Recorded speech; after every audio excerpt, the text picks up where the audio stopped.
आगे चल। Angle of friction, angle of friction. देखिए एक ब्लॉक है यहाँ रखा है सिर्फ, इसको इधर खींचा जा रहा है, ये एक्सटर्नल फोर्स लगा के इधर खींचा जा रहा है। नॉर्मल रिएक्शन इधर लग रहा होगा, उसमें कोई दिक्कत है नहीं, नीचे एनर्जी लग रहा होगा, कोई दिक्कत नहीं है। फ्रिक्शन किधर लगेगा? इस डायरेक्शन में भाई, इधर की तरफ फ्रिक्शन लगेगा। क्यों? क्योंकि टेंडेंसी ऑफ मोशन दूसरी तरफ है। ठीक है, फ्रिक्शन किसने लगाया? सरफेस ने। ब्लॉक कौन बता रहा है? किसने लगाया? सरफेस ने लगाया। नॉर्मल रिएक्शन किसने लगाया? सरफेस ने लगाया। इसका मतलब ये दोनों फोर्स ऐसे हैं जो सरफेस के दिए हुए फोर्स हैं। एम जी सरफेस ने लगाया क्या? नहीं, अर्थ खींच रही है ना मतलब अपनी तरफ। तो ये जो दोनों फोर्स हैं एफ और एन, ये आते हैं बिकॉज ऑफ कॉन्टेक्ट। अगर कॉन्टेक्ट हट जाए तो क्या दोनों बचेंगे? नहीं बचेंगे। तो इसका मतलब ये दोनों कॉन्टेक्ट की वजह से आए हैं, तो इनको कहते हैं कॉन्टेक्ट फोर्स। तो नेट कॉन्टेक्ट फोर्स कितना है बताओ? अगर मुझको पूछा जाए कि नेट कॉन्टेक्ट फोर्स बताओ, बोलो दोस्त। नेट मतलब इनका रिजल्टेंट भाई कितना है? वे परपेंडिकुलर है दोनों एक दूसरे से, तो ये हो गया ना net contact force. R is equal to under root of F square plus N square. ये है नेट कॉन्टेक्ट फोर्स। ठीक है, मैक्सिमम कितना हो सकता है आर? बताइए। इधर कौन है जो घटता बढ़ता है? फ्रिक्शन। नॉर्मल रिएक्शन थोड़ी घटता बढ़ता है, वो तो सेम है। तो यहाँ पे ये अगर मैक्सिमम हो तो काम बनेगा। एफ में घटता बढ़ता कब है भाई? जब ये वाला फोर्स घटता बढ़ता है। ठीक है ना, 10 न्यूटन लगाया तो कुछ और है बात, मतलब जो वो इनिशियल एग्जांपल कर रहे है ना, कि अगर मैंने 40 न्यूटन लगाया, 40 50 तो 50, लेकिन 60 तो 50।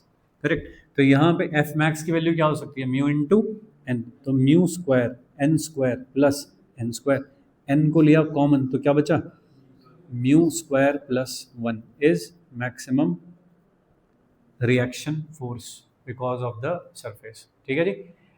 ये कितने एंगल पे है यहाँ से? ये वाला angle is called angle of friction. ठीक है जी।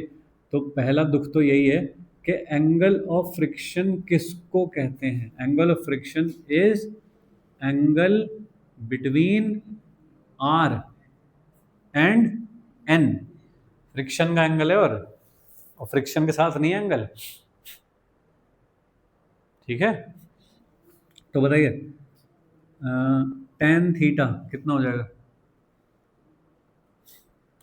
बोलो। F upon n. सही। एफ की मैक्सिमम वैल्यू क्या हो सकती है?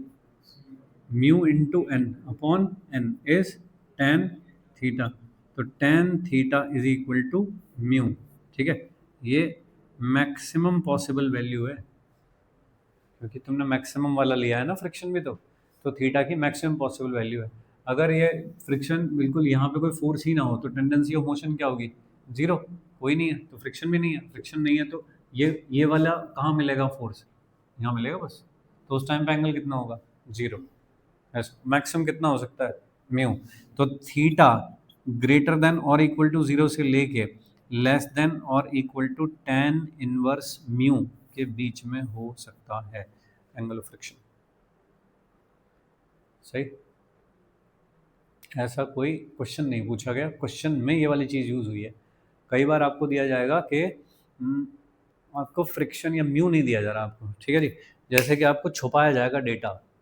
कैसे छुपाया जाएगा? आपको बोला जाएगा कि जो नेट कांटेक्ट फोर्स है वो 5 न्यूटन है at an angle 30 degree from vertical.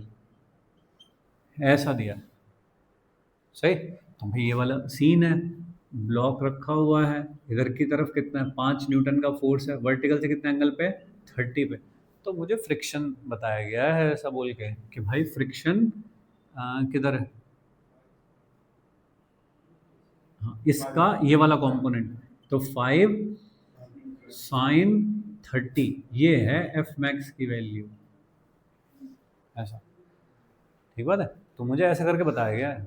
इसका जो ये वाला कंपोनेंट है ये कितना हो गया n, और f अपॉन n होता है म्यू, तो ऐसा करके म्यू छुपा रखा है वहाँ पे। ठीक है, तो एक आध सवाल में ऐसा यूज़ हुआ है, तो ये पढ़ना आना चाहिए अपने को ऐसा। ठीक है बालक, आगे चलते हैं। एक होता है angle of repose, angle of repose. ये एंगल तब पिक्चर में आता है बस जब मास इंक्लाइन पे रखा हो, इंक्लाइंड सरफेस पे, ऐसा। ये जो ब्लॉक है यहाँ रखा था, एंगल हो गया थीटा, ऐसा थीटा एंगल इंक्लाइंड हो गया।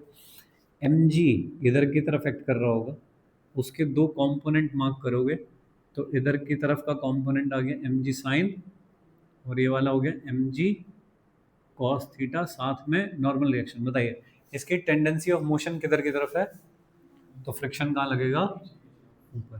ठीक है, एफ की मैक्सिमम वैल्यू क्या हो सकती है, देखो पहले मैंने एफ बनाया और फिर मैंने सारे फोर्स बनाए, कंपोनेंट लिए, टेंडेंसी ऑफ मोशन देखी, अब मैं मैक्सिमम फ्रिक्शन लिख रहा हूँ। एफ मैक्स कितना होता है, mu into N, mu N कौन है, एम जी कॉस थीटा। ठीक है जी, अगर ब्लॉक है रेस्ट पे, कब तक ब्लॉक रेस्ट पे रहेगा, जब तक एम जी साइन थीटा से फ्रिक्शन बड़ा है। अगर एफ मैक्स जो है वो बड़ा है या इक्वल है एम जी साइन थीटा के, तब तक ब्लॉक रहेगा रेस्ट पे, स्टेशनरी। ठीक है, तो फ्रिक्शन किसके बराबर होगा, एफ किसके बराबर होगा, then F is M ji sine theta के बराबर होगा। यह है स्टैटिक फ्रिक्शन, जो अपनी मैक्सिमम वैल्यू के अंदर चल रहा है, स्टैटिक फ्रिक्शन। अगर ब्लॉक मूव करना शुरू कर दे, ब्लॉक स्टार्ट्स मूविंग, कब मूव करना शुरू कर देगा, जब फ्रिक्शन मना कर देगा भाई कि अब मैं इससे ज़्यादा नहीं बढ़ सकता, यानी कि जब एम जी साइन थीटा ग्रेटर हो जाएगा एफ मैक्स से, तो ब्लॉक चलना शुरू कर देगा। ठीक है, ये लिख रहे हो क्या, लिख लो फिर, मना कर दिया करो।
एम जी sine theta greater than F max पे चलना शुरू करेगा ये। ठीक है भाई, और उससे जब तक कम रहेगा, यानी कि एफ मैक्स ज़्यादा रहेगा एम जी साइन थीटा से, तब तक नहीं चल रहा होगा। ठीक है जी, अगर एम जी साइन थीटा ग्रेटर हो गया एफ मैक्स से, तो फिर चलना शुरू कर देगा। एफ मैक्स कितना है, mu M G cos theta के बराबर है। तो जब तक ब्लॉक नहीं चलता तो फ्रिक्शन कितना होता है, एम जी साइन थीटा, तब तक तो बैलेंस रखता होगा ना फोर्स को। और जब एक बार ब्लॉक चलना शुरू कर दे तो फिर हो जाएगा एम जी साइन थीटा। सिचुएशन समझ पा रहे हो क्या, ऐसे है, मान लो कोई सरफेस है ऐसे, उसके ऊपर ये रखा है ऐसे ब्लॉक, ठीक है। अब मैं अगर इसका एंगल थोड़ा ऐसे करके बढ़ाऊं तो देखो ब्लॉक चला गया नहीं, लेकिन इस पे क्या इधर की तरफ एक mg sin थीटा लग गया होगा अब, क्योंकि एंगल पे, तो पीछे की तरफ फ्रिक्शन लग रहा होगा, वो फ्रिक्शन इसके बराबर होगा इधर वाले फोर्स के, तभी तो नहीं चल रहा। थोड़ा सा और कर दिया मैंने ऐसे, तो और क्या अब mg sin थीटा और बढ़ गया होगा, तो फ्रिक्शन भी बढ़ गया होगा। मैंने और थोड़ा कर दिया है ऐसे, अब भी नहीं चल, अब लग रहा थोड़ा कि चलने वाला है ना। ये जस्ट वो वाली कंडीशन हो गई जहाँ पे एफ मैक्स बराबर हो रहा है mg sin थीटा। जैसे ही मैंने थोड़ा सा और बढ़ाया, अब ये स्लिप मार गया, अब फ्रिक्शन नहीं रोक पा रहा, ठीक है। तो जैसे जैसे थीटा बढ़ता जाता है वैसे वैसे mg sin थीटा बढ़ता जाएगा, फ्रिक्शन की वैल्यू भी बढ़ती जाएगी, लेकिन एक मैक्सिमम पॉइंट पे जाकर वो सरेंडर कर देगा, that is the maximum possible value of the friction force. Correct है, समझ गए। तो जब तक फ्रिक्शन रहता है एफ मैक्स के अंदर अंदर रहता है, तो तब तक एक्सेलरेशन कितना होता होगा, जीरो। ब्लॉक नहीं चल रहा, एक्सेलरेशन किस बात का। जब आप यहाँ पहुंच जाते हो, स्टार्ट कर देते हो मूव करना, तब एक्सेलरेशन कितना हो जाता होगा, नीचे का फोर्स माइनस ऊपर का फोर्स अपॉन मास, इतना हो जाता होगा, ठीक है। एक बार में लिख दूं क्या, g sine theta minus mu cos theta, sine theta minus mu cos theta, ठीक है। अरे ठीक है, एक सिचुएशन आती है कि बीच में जहां पे बस चलने ही वाला है, ठीक है ना, क्या कहते हैं उसको, कुछ नाम होता है उसका, इनसेसेंट या कुछ ऐसा नाम होता है ऐसा, ठीक है। चलिए चलो हम तो देसी भाषा में लिख देंगे, just on the verge of moving, कि बस चलने ही वाला है, ऐसा है, ठीक है ना। तो उस टाइम पे क्या होता होगा, एफ मैक्स बराबर हो रखा होता होगा एम जी साइन थीटा के, और एफ मैक्स की वैल्यू कितनी होती है, mu M G cos theta is equal to m ji sine theta, तो tan theta is equal to mu के बराबर होता होगा। तो ये जो थीटा एंगल है टेन इनवर्स म्यू, इस वाले एंगल को कहते हैं एंगल ऑफ रिपोज। तो एंगल ऑफ रिपोज टर्म जो यूज होता है वो हमेशा यूज होता है किसके लिए, इंक्लाइन के लिए। जब इंक्लाइन पे हो तब होता है एंगल ऑफ रिपोज। जैसे अभी लास्ट प्रॉब्लम किया था एक, उसमें टेन थीटा, वो जो बाउल में एक इंसेक्ट मूव कर रहा था, तो उसमें टेन थीटा कितना आया था, म्यू। तो जो बाउल है वो भी तो क्या हुआ, इंक्लाइन है वो भी तो एक, लेकिन उसका जो इंक्लिनेशन है वो हर एंगल पे हर इंस्टेंट पे बदल रहा है। एक पॉइंट आया कहीं पे जाकर के जहां पे टेन इनवर्स म्यू के बराबर हो गया थीटा, बस उसके ऊपर नहीं जा सकता, ठीक है क्या। वहां से स्लिपिंग शुरू हो जाएगी, मतलब वहां से यहाँ भी उस वाले एंगल से स्लिपिंग शुरू हो जाएगी। अरे सही है, सही। अब थोड़े ग्राफ बना के देखते हैं, बताइए अगर मैं ग्राफ बनाना चाहूं फ्रिक्शन का, फ्रिक्शन का ग्राफ बनाना चाहूं मैं थीटा के साथ, कि graph of friction and angle of inclination, इसका ग्राफ बनाना है मुझको। सोचो तो, जब थीटा है लेस देन रिपोज, यानी कि theta less than ten inverse mu है, तब फ्रिक्शन कितना होता है,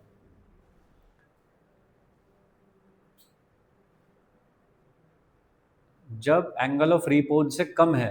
एंगल ऑफ रिपोज क्या होता है, एंगल ऑफ रिपोज क्या होता है, जहां से ब्लॉक जस्ट इंक्लाइन प्लेन पे मूव करना शुरू है, स्लिपिंग शुरू हो जाएगी जहां से, that is called angle of repose. मैं तो उससे पहले की बात कर रहा हूँ, थीटा छोटा है उससे, उस टाइम पे फ्रिक्शन क्या होता है, एम जी साइन थीटा के बराबर होता है। उस टाइम फ्रिक्शन क्या होता है, एम जी साइन थीटा के बराबर। When theta is greater than angle of repose, तब क्या हो जाता है, तब कितना हो जाता है, ये स्लिप करने लगा, स्लिप करने लगा तो मैक्सिमम दम लगा के रोकेगा भाई, और क्या होगा, एफ मैक्स कितना हो जाएगा, एम जी कॉस थीटा, ठीक है। तो एंगल ऑफ रिपोज से पहले पहले तो किसका ग्राफ है, और एंगल ऑफ रिपोज के बाद किसका ग्राफ है, कॉस का। तो साइन का ग्राफ कैसा दोस्त है, ऐसे ऊपर उठते हुए, फिर कहीं एक आता होगा एंगल ऑफ रिपोज के, वो थीटा आ गया वो वाला। उसके बाद ग्राफ कैसा हो जाता है कॉस का ग्राफ कैसा होता है, नीचे गिरते हुए। ठीक है भाई, थोड़ा सा अगर मैं इसे और आगे दिखाऊं तो कॉस का ग्राफ ऐसा होता है 0 से 90 में नीचे गिरता है। साइन का ग्राफ कैसा होता है, ऊपर उठते हुए।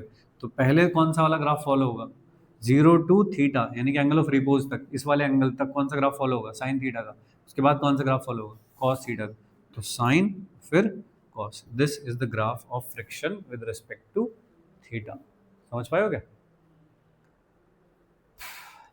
अरे सही है। नॉर्मल रिएक्शन ग्राफ बताओ, graph of normal reaction with theta.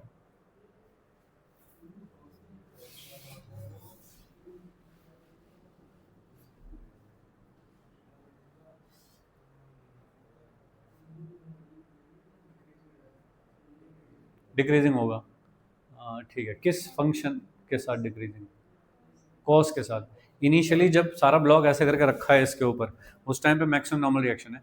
और जब ये हो जाएगा ऐसा 90 डिग्री, तो ये क्या कर रहा होगा, फिर कोई नॉर्मल रिएक्शन होगा नहीं, ये तो फिर नीचे गिर रहा होगा ना, ऐसे प्रेस थोड़ी कर रहा है इस दीवार को ये, नहीं। तो उस टाइम पे नॉर्मल रिएक्शन कितना है, 0। तो कैसा ग्राफ हुआ, कॉस का ग्राफ। या यहाँ से देख लो, एन किसके बराबर है, एम जी कॉस थीटा का, तो कॉस का ग्राफ है। ठीक है क्या, ऐसा। एक्सिलरेशन और थीटा का ग्राफ,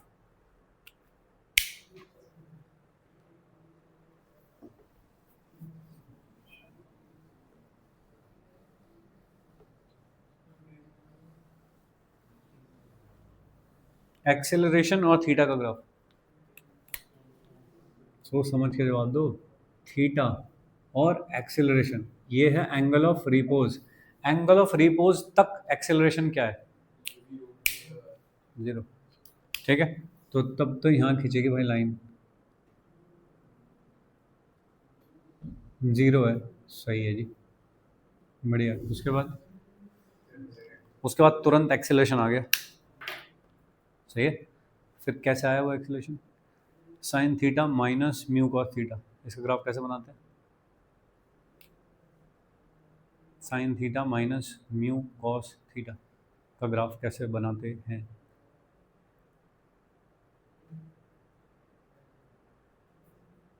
बोलो,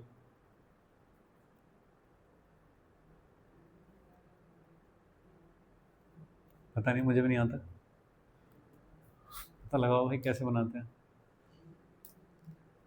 ये जो एंगल ऑफ रिपोज होता है, उस पे तो साइन थीटा और कॉस थीटा बराबर होते होंगे ना, तो वहां तो एक्सेलरेशन क्या होता होगा। अब एक्सेलरेशन आ रहा है, इसका मतलब ये वाला फंक्शन बड़ा होता जा रहा है इसके रेस्पेक्ट में, ये छोटा होता जा रहा है। कॉस डिक्रीजिंग फंक्शन है, ये छोटा होता जा रहा है। साइन इंक्रीजिंग फंक्शन, ये बड़ा होता जा रहा है। ऐसा इस फंक्शन का ग्राफ कैसे बनाते हैं, ये चाहिए अपने को।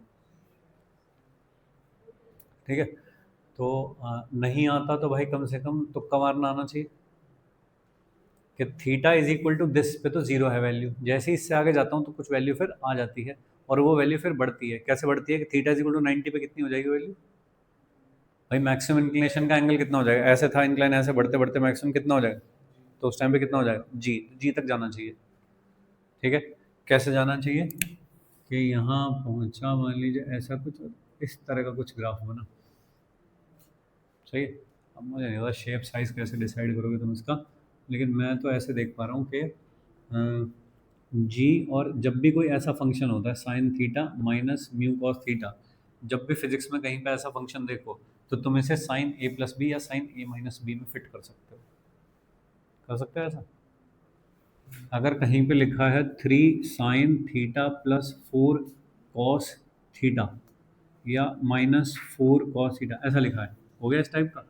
3 की जगह क्या है वहाँ पे, एक, एक, और 4 की जगह क्या है, बताओ। इसको छोटा कैसे करूँ, कॉम्पैक्ट कैसे करूँ इसे, कि सिंगल फंक्शन में आ जाए, साइन और कॉस नहीं, सिंगल में आ जाए। 5 से डिवाइड और 5 से मल्टीप्लाई। 5 से ही क्यों किया, चलो ठीक बात है। यहाँ किससे करूँ, यहाँ क्या चीज़ से डिवाइड करूँ, म्यू स्क्वायर प्लस 1। यहाँ भी क्या चीज़ से करूँ, म्यू स्क्वायर प्लस 1। इतने से ही मल्टीप्लाई करो, और जैसे यहाँ क्या 5 समझ गया कैसा है, 3 का स्क्वायर 4 का स्क्वायर का अंडर रूट, तो यहाँ भी कौन है 1, यहाँ कौन है म्यू, 1 का स्क्वायर म्यू का स्क्वायर का अंडर रूट, उससे मल्टीप्लाई डिवाइड कर दिया। ये वाली चीज़ क्या होती है कि ये हो गया कॉस 53, ये हो गया साइन थीटा माइनस ये क्या हो गया साइन 53 और कॉस थीटा, और साथ में कौन बैठा है 5 5, क्या मैं इस सारे को बंद करके साइन थीटा माइनस 53 लिख पाऊंगा? हाँ के ना।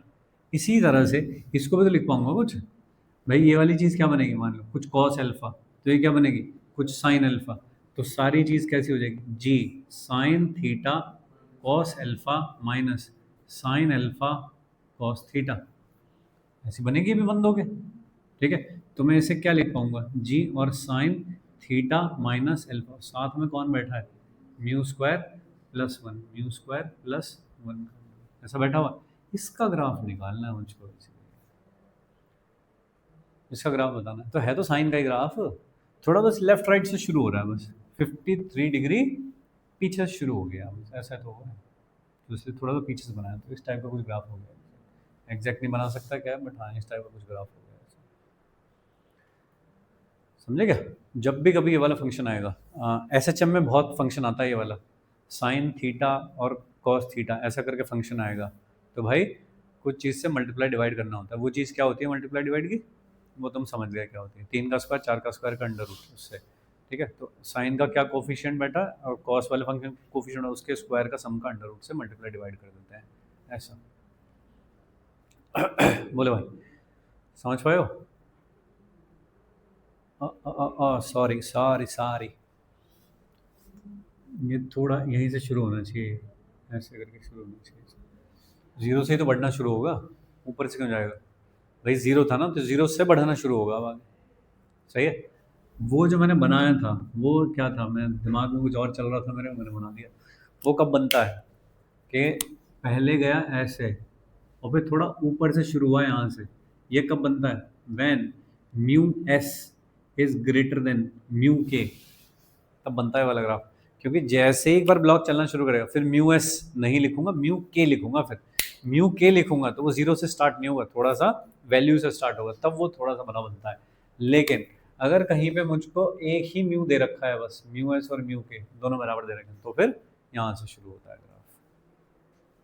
ठीक है भाई, तो ये सारे ग्राफ हो गए, फ्रिक्शन, नॉर्मल रिएक्शन, एक्सेलरेशन, वो भी म्यू एस म्यू के कम ज़्यादा, ये सब, एंगल ऑफ रिपोज, कभी इतना सब नहीं पूछा गया है, एडवांस में कभी एक आध बार सवाल आया है शायद, बट बाकी मेंस वेंस में तो नहीं आया ऐसा। बट हाँ ये डेफिनेशन पता होनी चाहिए एंगल ऑफ रिपोज की, वो कौन होता है। ठीक है, फ्रिक्शन क्या क्या होते हैं उस टाइम पे, ये और ये, जब ब्लॉक नहीं चल रहा तो क्या और जब चल रहा है तो क्या, इतना बेसिक आइडिया होना चाहिए। ठीक है मित्रों,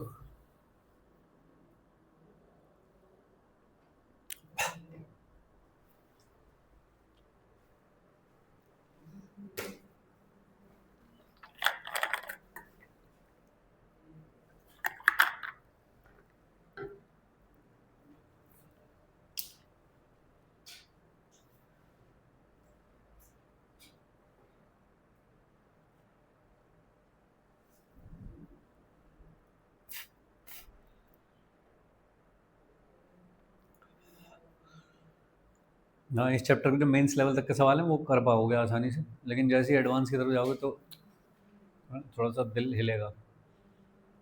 ठीक है जी, तो वो डिफरेंस रहता है हमेशा।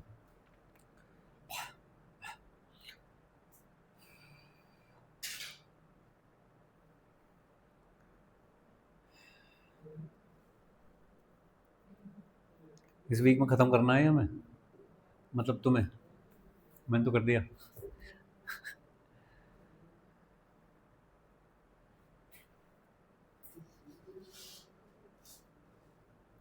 और नेक्स्ट वीक के टेस्ट में होगा दोस्त ये, this Saturday to next Saturday will be the test of this chapter.